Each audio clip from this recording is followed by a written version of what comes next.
আমরা সকলেই recent fossils ব্যান্ডের প্রাক্তন গিটারিস্ট চন্দ্রমৌলির আত্মহত্যার ঘটনা শুনেছি, এবং এই আত্মহত্যা বেশ কিছু প্রশ্নের সম্মুখীন করাচ্ছে আমাদের। আচ্ছা, শিল্পী হলে কি তাকে তার রুটি রোজগারের জন্য শিল্পসত্তা ছাড়াও 10টা-5টার একটি কাজ করতেই হবে?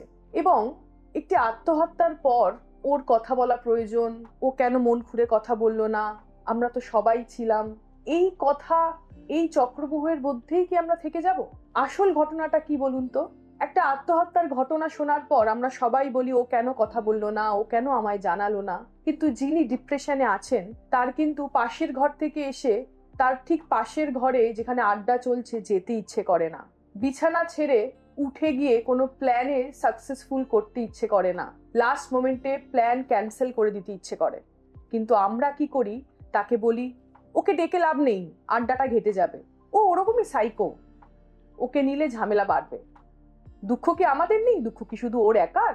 এভাবেই কিন্তু আমরা স্টিগমাটাইজ করে ফেলি, এবং যারা ডিপ্রেশনে রয়েছেন তারা কিন্তু এখান থেকে বেরোতে পারেন না এই সোশ্যাল স্টিগমাটাইজেশনের ভয়ে।